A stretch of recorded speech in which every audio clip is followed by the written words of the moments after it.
Friends, మనం ఈరోజు హైదరాబాద్లో ఉన్నాము. మనం హైదరాబాద్ నుంచి ఒక అద్భుతమైన 1000 సంవత్సరముల కిందట నిర్మించినటువంటి ఒక టెంపుల్కి వెళ్తున్నాము.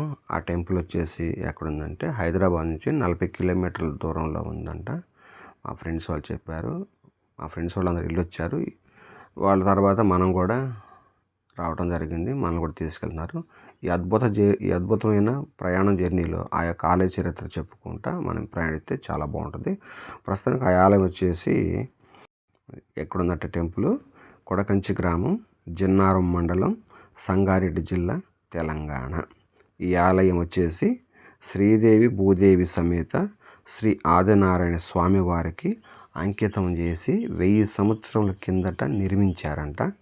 ఈ ఆలయంలో వెండి బంగారు బల్లులు కూడాను కంచిలో అయితే ఎలా ఉంటాయో అలాగనే ఈ ఆలయంలో కూడా ఉన్నాయంట. అందువల్ల మనం ఒకసారి చూద్దామని వెళ్తున్నాం. మాతో పాటు ఈ ప్రయాణం జర్నీలో ఈ చరిత్ర చెప్పుకుంటే చాలా బాగుంటుందని మీకు చెబుతున్నాను. సుమారు ఈ యొక్క ఆలయం వచ్చేసి 1000 సంవత్సరంలో కిందట నిర్మించబడిందంట. శ్రీదేవి భూదేవి సమేత శ్రీ ఆదినారాయణ స్వామి వారికి అంకితం చేయబడినటువంటి ఆలయం ఇది. అయితే ఇక్కడ ఈ యొక్క ఆలయానికి అద్భుతమైనటువంటి శిల్పి కళ ఇలాంటివి కూడా అన్నీ ఉన్నాయని చెబుతున్నారు. పోతే మనం ఈ యొక్క ఆలయంలో శిల్పి కళతో పాటు ఒక ప్రత్యేకతమైనది కూడా ఉన్నది. వెండి బంగారు బలులు కూడా ఉన్నాయని చెప్తున్నారు. అయితే ఇక్కడ ఈ యొక్క స్వామివారి దేవాలయంలో కంచిలో ఎటువంటి తరహాలు అయితే ఉన్నదో అదేవిధంగా ఈ యొక్క కొడకంచి అనే గ్రామంలో ఉన్నటువంటి దేవాలయంలో కూడాను అట్లాగనే వెండి బంగారు బలులు ఉన్నాయంట. కంచికి వెళ్ళలేని వాళ్ళు ఈ కొడకంచి వచ్చి వెళ్తుంటారని, ఎందుకంటే బల్లి దోషాలు ఇలాంటివి ఉన్నా కూడాను ఇక్కడ కూడా ఉన్నాయి కాబట్టి కంచికి బలేకుండా ఈ కంచికి వచ్చేసి వాటిని స్మరిస్తే ఆ దోషం పోతుందని నమ్మకంతో ఇక్కడికి వస్తున్నారు చెబుతున్నారు. అటువంటి దేవాలయాన్ని మనం ఈరోజు చూద్దాము రండి. ఈ యొక్క ఆలయం వచ్చేసి 1000 సంవత్సరాల కిందట శ్రీదేవి భూదేవి సమేతంగా కొండగుట్టపై వెలిశాడని పెద్దలు చెబుతున్నారు. ఈ ఆలయ చరిత్రలోకి వెళితే 1000 సంవత్సరాల కిందట అల్లాని వంశస్థుడైన రామోజీరావుకు స్వామివారు కల్లోకి వచ్చి మంబాపూర్ అడవి ప్రాంతంలో తన విగ్రహం ఉందని దాన్ని తీసుకువచ్చి పూజలు నిర్వహించాలని ఆదేశించాడంట.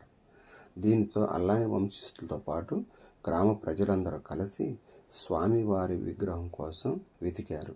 అయినా ఫలితం లేకపోవడంతో దాంతో మరోసారి స్వామివారు అల్లాని వారి కల్లోకి వచ్చి తెల్లవారే లోపు మీ ఇంటి ముందు గరుడు పక్షి ఉంటుంది, ఆ గరుడు పక్షి తానున్న అంటే విగ్రహం ఉన్న చోటకి తీసుకుపోతుందని చెప్పాడంట. అనంతరం ఆ విగ్రహాన్ని కొండగుట్టపై గ్రామ శివార్లో అడవి ప్రాంతంలో గల ఒక కొండగుట్టపై ప్రతిష్ఠించాలని కూడా స్వామివారే చెప్పారంట. ఇంకా ఆ తరువాత గరుడు పక్షి చూపిన దారి మార్గంలోనే అడవి ప్రాంతంలోకి వెళ్ళగా అల్లాని వంశస్థులకు స్వామివారి విగ్రహం లభించింది. ఈ విగ్రహాన్ని కొడకంచిలోని ఓ గుట్టపై ప్రతిష్ఠించారు. అప్పటి నుండి నేటి వరకు కంచిలో స్వామివారికి ఎలాంటి పూజలు నిర్వహిస్తారో ఇక్కడ స్వామివారికి కూడా అలాగే పూజలు నిర్వహిస్తున్నారని చెబుతున్నారు. అంతేకాకుండా కొడకంచిలోని ఆదినారాయణ స్వామి ఆలయం అంటే ఉంది కదా, ఈ ఆలయంలో వెండి బంగారు బలులు ఉండటం కూడా ఒక విశేషము. కంచిలో ఉన్న విధంగానే ఆలయ ఆవరణలో ఉన్న కోనేరు ఇలాంటివి కూడా ఉన్నాయి. నిజానికైతే కోనేట్లో స్నానం చేసి దేవాలయంలో వెండి బంగారు బలులను స్మరిస్తే కంచికి వెళ్ళినంత పుణ్యం ఈ కంచికి వస్తే జరుగుతుందని ఇక్కడ భక్తులు పెద్దలు కూడా చెబుతున్నారు. కానీ ఒక్కసారైనా కంచికి వెళ్ళలేకపోయినా కొడకంచికి వెళ్ళాలనే ఒక నానుడు అంటే చెప్పుకునే విధానం ఇప్పటికి కూడా ఉందని ఇక్కడ వాళ్ళు చెబుతున్నారు. చూసారుగా బయట వ్యూ ఎలా ఉందో. ఇదంతా బయట ఇప్పుడు లోన్ ఉన్న ప్రదేశం. ప్రస్తుతానికి ఇప్పుడు బయట ఉన్న చెట్టు ఉంది. ఇటు గుండా వెళ్తే ఈ చెట్టు కింద ఏమేమి ఉన్నాయో మనం ఇప్పుడు చూద్దాము. ఇక్కడికి వచ్చేసరికి చిన్న దేవాలయం ఉంది, శివలింగం, నందీశ్వరుడు ఉన్నాడు. ఇది ఈ చిన్న గుడి చుట్టూరు ప్రదక్షిణ చూద్దాం. మనం కూడా తిరుగుదాండి. ఓహో, చెట్టు ఇక్కడ ఉందా? చూసారు చెట్టు ఎంతలా ఉందో. ఇక్కడి నుంచి స్టార్ట్ అయ్యి ఈ చెట్టు చుట్టూరు మనం ప్రదక్షిణ చేయాలనుకుంటాను. చూద్దాం. చాలా బాగుంది చూసారా, ఎంత బాగుందో. ఈ గ్రామం అంట ఇదివరకు పూర్వకాలంలో కడకంచి అని పిలిచేవాళ్ళంట. ఆ కడకంచిగా పిలిచేటువంటి గ్రామం రాను రాను కడకంచి కాస్త కొడకంచిగా మారిందని చరిత్రలో ఉన్నది. ఇంకా మీకేమైనా విశేషాలు తెలుసుంటే కామెంట్ ద్వారా తెలియజేయండి. చెట్టు చూసి ఎంతలా ఉందో. నాకు తెలిసి ఈ చెట్టు వచ్చేసి సుమారు ఒక 150 నుంచి 200 సంవత్సరాలు ఉండొచ్చు అని నా అంచనా. ఇంకేదైనా ఎక్కువ తక్కువ ఉందో మీరు ఈ కొడకంచి గ్రామం వెళ్ళి చూసి వచ్చుంటే తెలియజేయండి. ప్రస్తుతానికైతే నందీశ్వరుడి విగ్రహం చాలా బాగుంది స్వామివారిది. ఇక్కడ ఆంజనేయ స్వామి విగ్రహం ఉన్నది. అభయాంజనేయ స్వామి విగ్రహం, బ్రహ్మసూత్ర శివలింగం ఉన్నది. మంచిది. బ్రహ్మసూత్రం శివలింగం దర్శిస్తే చాలా పుణ్యం అని చాలామంది చెబుతున్నారు పెద్దలు. చూద్దాం మనం ఒక్కసారి. ఇదే బ్రహ్మసూత్రం కలిగినటువంటి శివలింగం చాలా బాగుంది. ఇక్కడి నుంచి గుడి నుంచి బయటకు వచ్చాం. ఇప్పుడు అసలు మనం చెప్పుకునే శ్రీదేవి భూదేవి సమేత శ్రీ ఆదినారాయణ స్వామివారు ఒకే రాతి గుట్ట పైన నిర్మించినటువంటి దేవాలయంలోకి మనం వెళ్తున్నాము. ఇప్పుడు లోన ఎలా ఉందో చూద్దాం రండి. ఈ ఆలయంలో కంచి తరహాలో ఎలా పూజలు చేస్తారో అలాగనే చేస్తారంట స్వామివారికి. పైపెచ్చు అల్లాని వంశస్థులు, రాజవంశీయులు ఇప్పటికీ గ్రామంలో ఉన్నారు. వాళ్ళు కూడా స్వామివారి తిరునాళ్ళు వచ్చినప్పుడు ప్రత్యేక పూజ ఉందని కూడా చెబుతున్నారు. చాలా బాగుంది ఆలయం. పురాతన ఆలయం కదా. ఒకే కొండగుట్టపై నిర్మించినటువంటి శ్రీదేవి భూదేవి శ్రీ ఆదినారాయణ సమేత ఆలయం కొడకంచి గ్రామంలో ఉన్నది. చూసారా, రాతి కట్టబడి ఎంత అద్భుతమైన కట్టబడి. అది 1000 సంవత్సరాల క్రితం అంటే ఆ రోజున జాకీ లేవు, మిషన్స్ లేవు. అంతా ఉలులు, దారాలంటే లెవలకేసే దారాలతోటి తాళ్ళతో నిర్మించారు. ఆనాడు పెట్టిన తలుపులే తప్పివి, ఈనాడు పెట్టినటువంటి తలుపులు అయితే కాదు. చాలా బాగుంది. ఒకే రాతి గుట్టపై నిర్మించినటువంటి దేవస్థానం. చూసారా, ఒకే రాతి బండ అది అక్కడ నిర్మించారు. మనం దేవాలయంలోకి వచ్చి ఈ కొండగుట్టగా నిలబడి చూస్తే ఇలాగుంటుంది గోపురం. చూసారా, 1000 సంవత్సరాల క్రిందట నిర్మించిన ఇప్పటికీ చెక్కు చెదరకుండా ఉన్నటువంటి దేవాలయం ఎలా ఉందో. ఆనాడు వాళ్ళు ఇక్కడ పూజారులు ఉండటానికి నిర్మించారు. ఇప్పుడైతే దీంట్లో ఎవరు కూడా ఉండటం లేదు. ఒకే రాతి బండపై ఆనాడు స్వామివారు ఒక రాతి గుట్టపై నిర్మించమని చెప్పినటువంటి దేవస్థానం ఇదే ఆ రాతి గుట్ట. పైపెచ్చు స్వామివారు స్వయంభుగా ఉద్భవించాడు కాబట్టి ఈ యొక్క ఆలయానికి ఇంత చరిత్ర ఉన్నది. అందువల్లే ఈ ఆలయంలో కూడా వెండి బంగారు బలులు ఉన్నాయి. అయితే ఇప్పుడు మనం ఈ ఆలయానికి నిర్మించినటువంటి కోనేరు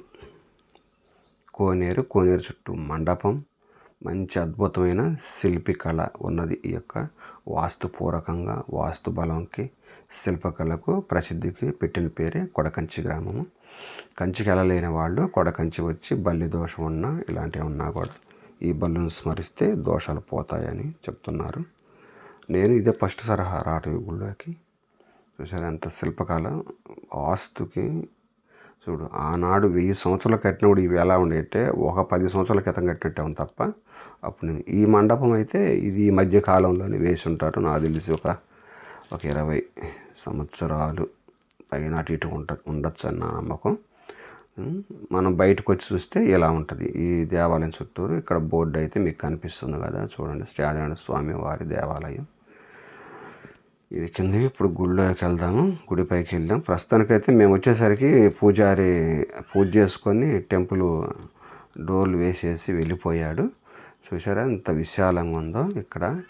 ఇక్కడ విశాలంగా ఇక్కడ కనిపిస్తుంది. చూసారా, బొట్లు పెట్టివి 2 ధ్వజస్తంభాలు ఉన్నాయి ఈ ఆలయంలో.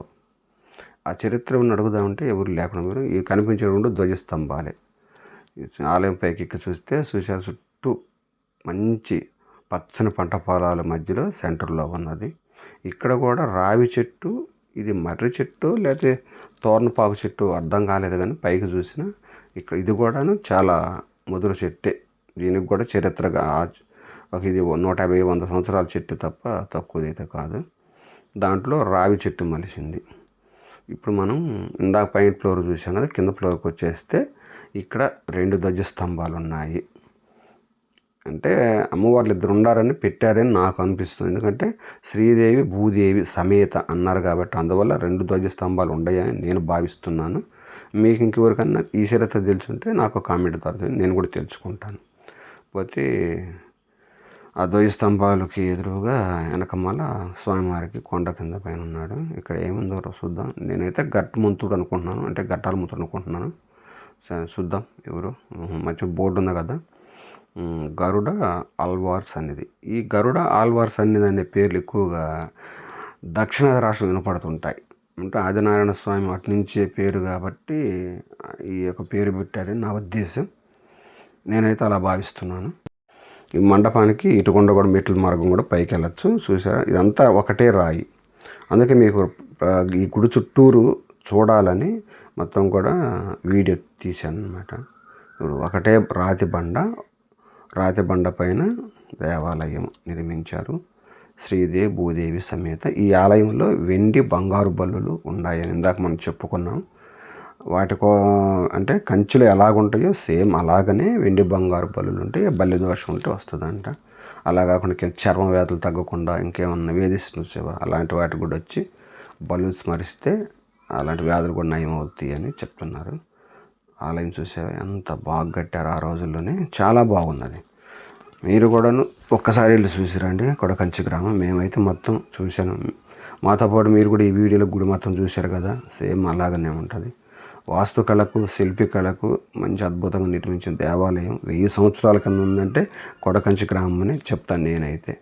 మొత్తం మన గుడి ఆ ప్రదక్షిణ అంతా చూసాం, అన్నీ చూసాం. ఇలా బయటకు వచ్చేస్తే మళ్ళీ ఇలాగుంటుంది. రావి చెట్టు. ఇది మనం పార్కింగ్ చేసిన కార్ అది. మా ప్రయాణం అయితే అయిపోయింది. ఇక్కడ నుంచి ఇక బయలుదేరేసేసి ఇంటికి వెళ్ళేద్దామని మేము వచ్చేసాం. చెట్టు ఆలయము మీరు కూడా ఒకసారి దర్శించండి. చాలా బాగున్నది. మన దగ్గరలోనే ఉంటాయి, మనం తెలుసుకోలేం, చూడలేం. మా ప్రయాణం అయిపోయింది. ఈ వీడియో నచ్చితే ఒక లైక్ చేయండి, సబ్స్క్రైబ్ చేయటం మర్చిపోవాలి.